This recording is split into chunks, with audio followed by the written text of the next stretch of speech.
Welcome to Christmas in Hollow Hills. We will journey deep into the legends of this awkward little town. Today's episode, Holly's Christmas Pie. This podcast is presented by VCDI and TCDI.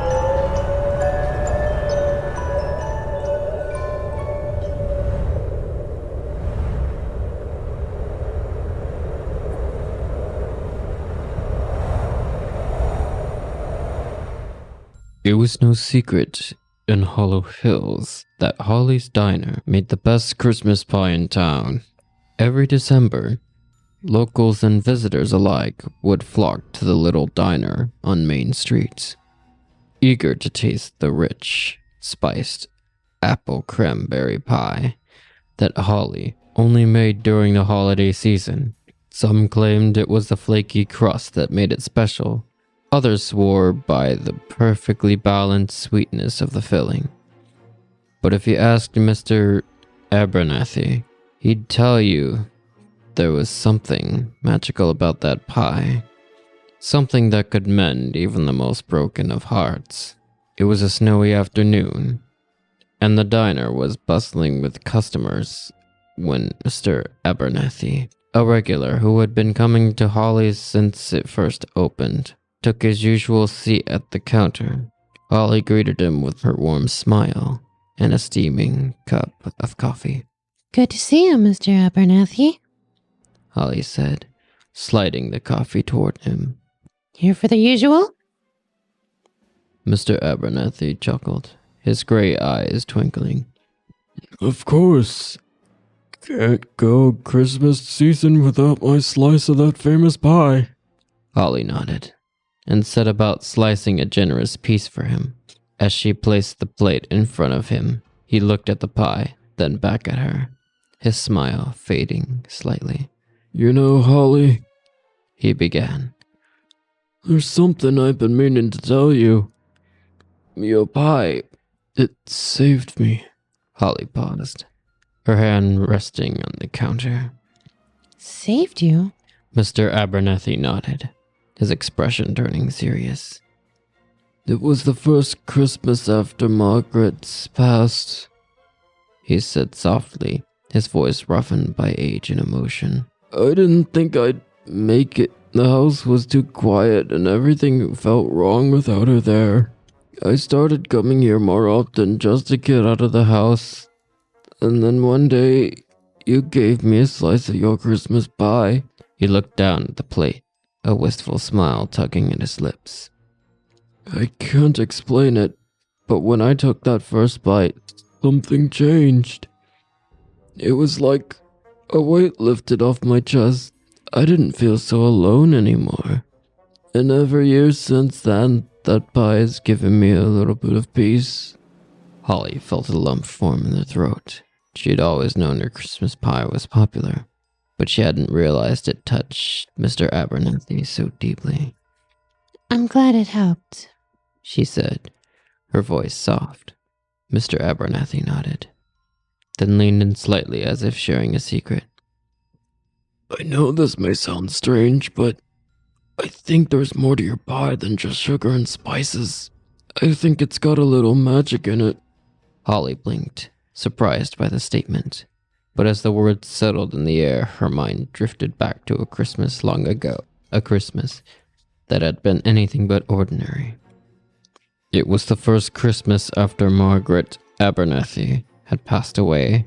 The diner had been quiet that season, as many of the regulars, including Mr. Abernathy, were grieving her loss.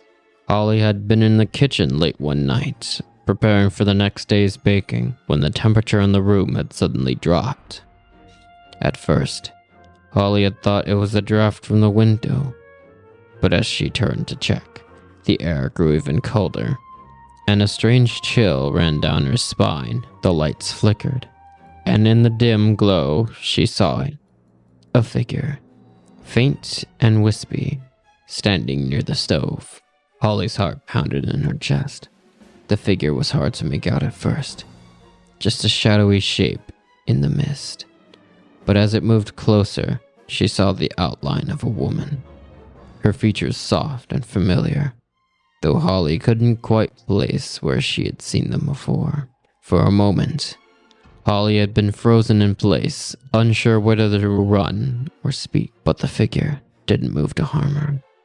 Instead, it drifted toward the counter where Holly had been kneading dough for her Christmas pie.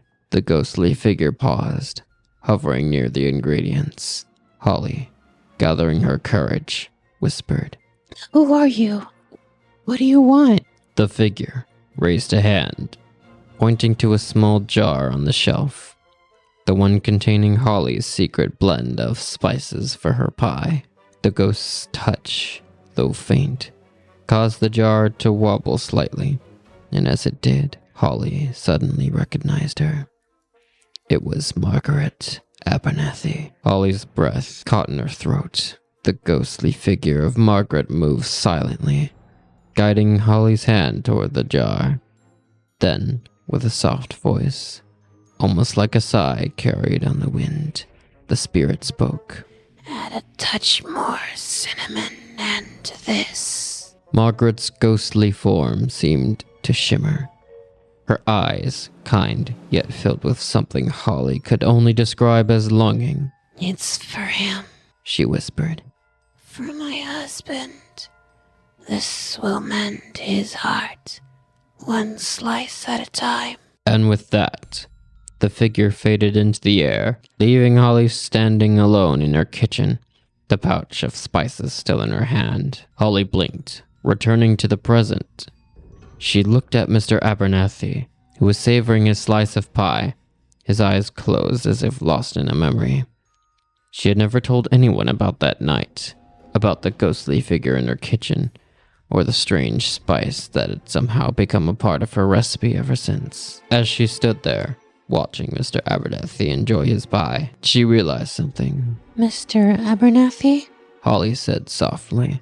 There's something I've been meaning to tell you too. He looked up, surprised by her tone. What's that? Holly hesitated, then smiled gently.